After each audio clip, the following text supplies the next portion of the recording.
अशर शरीफ साहब की जी बड़ी कॉम्प्रिहेंसिव फैक्ट फाइंडिंग रिपोर्ट जो है लगभग कोई 585 पेजेस की मेरे सामने है और इसमें कोई एस्पेक्ट ऐसा नहीं है जो कवर ना किया गया और जितना कि पॉसिबल था। और मैं इस बारे में आज कोर्ट ने भी अप्रिशिएट किया इस फैक्ट फाइंडिंग रिपोर्ट को और मैं भी खुद हैरान हूँ, सुबह से पढ़ रहा हूँ इसको।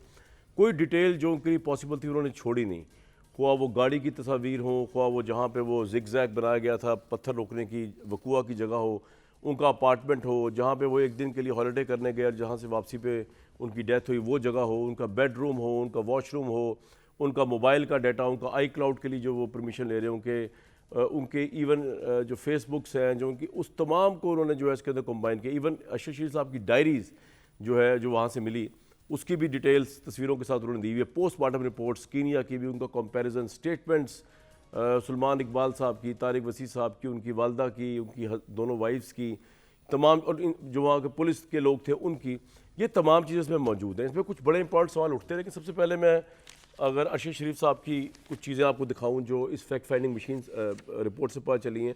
कुछ तस्वीर तो ऐसी हैं जो शायद डिस्टर्बिंग होगी, जो हम ऑब्वियसली नहीं दिखाएंगे। उनके मर्डर के हवाले से हर एंगल से तस्वीर ली गई है, लेकिन उसके ऊपर बात ज़रूर करेंगे क्योंकि अब मामला ये है कि जज्बाती मामला जो है वो है, हमारे लिए भी जज्बाती है, उनकी फैमिली के लिए बहुत ज़्यादा जज्बाती है। लेकिन जहाँ बात आएगी कानून की, जहाँ बात आएगी हक़ाइक़ की, तो वहाँ जज्बात को थोड़ी देर के लिए साइड पर रख के हमें, क्योंकि हकीकत तक पहुँचना है और इसमें हम भी बड़ी कोशिश कर रहे हैं जानने की कि हुआ क्या। कोर्ट तो कर ही रही है और गवर्नमेंट को भी करनी चाहिए और हम करवाएंगे। ये मीटिंग है डायरेक्टर DCI IGP कीनिया, ये हमारी टीम ग़ालिबन वहाँ गई हुई थी। अगर हम पहली तस्वीर दिखा सकें, और ये वहाँ पे अगर हम नेक्स्ट पिक्चर दिखाएं तो ये वो जगह है जहाँ पे फार्म हाउस की, जहाँ पे अरशद शरीफ साहब ठहरे और ये एक दिन के लिए यहाँ ठहरे थे हॉलिडे के तौर पे। और ये फायरिंग रेंज से करीब जगह है, ये उनका फार्म हाउस के अंदर है जो वकार वगैरह की है। और उसके आगे हम अगर कमरा भी दिखाएं, अभी मैं आपको उस पेंट हाउस पे लेके नहीं गया जहाँ पे नैरोबी में वो ठहरे हुए थे। ये वो तस्वीर दिखा रहा हूँ मैं आपको, जो तस्वीर उस स्टे की। आगे तस्वीर दिखाएंगे तो आपको पता चलेगा उनका जहाँ पे अंदर बेड है इस रेस्ट हाउस में, उसकी भी तस्वीर है आपके सामने। अगर नेक्स्ट आप दिखाएं उसी कमरे की डिफरेंट एंगल से, नेक्स्ट आप दिखाएं इसके अंदर ये तमाम तस्वीर वहाँ की जहाँ पे एक रात पहले अपनी डेथ के वो यहाँ मौजूद थे, ये आप देख सकते हैं सामने। अब अगर हम दिखा सकें inspection of residence of Arshad Sharif in Nairobi, यहाँ ये कम से कम 2-2.5 महीने रहे। ये जगह आप अगर रोक दें, अगर इधर ये रॉयल ग्रीन्स के नाम से है, यहाँ पे एक पेंट हाउस था जहाँ अरशद शरीफ साहब रहे। और इसकी एक और एंगल से भी तस्वीर है आपके सामने। इसके अलावा अगर आप चेंज करें इसको और नेक्स्ट अगर आप देखें तो इसके अंदर से भी खासा कुशादा आपको पेंट हाउस ये नज़र आएगा। अगर हम इसको चेंज करें, इससे आगे अगर हम चलें तो किचन नज़र आएगा। अरशद शरीफ साहब के ज़ेर इस्तेमाल ये किचन रहा है, ये भी फैक्ट फाइंडिंग रिपोर्ट से चलेगा। इस तरह ही वॉशरूम जो है जहाँ इनका स्टे था वो भी हमारे सामने उसकी पिक्चर है। नेक्स्ट अगर हम दिखा सकें जिस बेडरूम में वो आखिरी 2 माह रहे उसकी भी तस्वीर है, इस बेड की भी। और इसके अलावा सिटिंग एरिया जो है वो भी आप देख सकते हैं। खासा पुरतईश कीनिया के हवाले हिसाब से ये एक पेंट हाउस था। इसमें ग्रीनरी प्लांट्स भी आप देख सकते हैं, उसकी भी तस्वीर फैक्ट फाइंडिंग उसमें दी हुई है।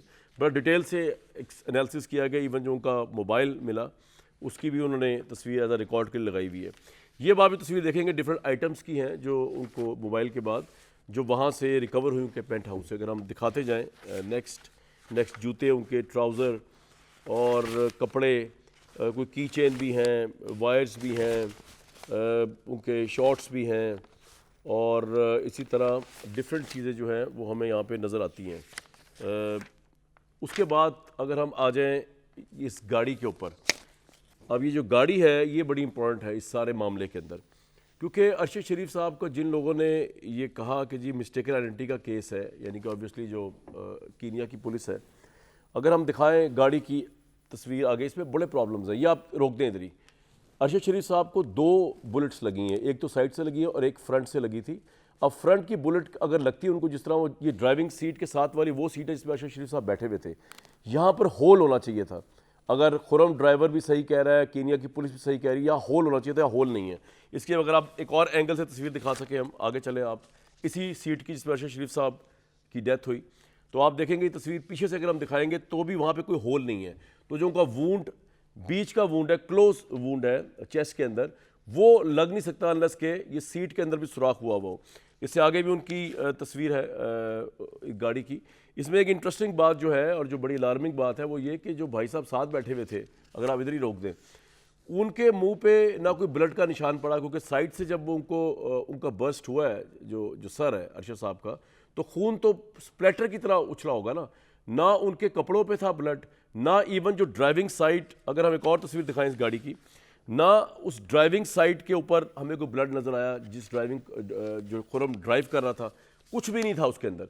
तो ये हैरानकुन बात है कि इतना बड़ा बर्स्ट हुआ और उसका जो है वो खून का कोई निशान ना ड्राइविंग सीट की साइड पे गया, ना उस शख्स के चेहरे पे लगा वो जो गाड़ी ड्राइव कर रहा था, ना उसके कपड़ों पे लगा।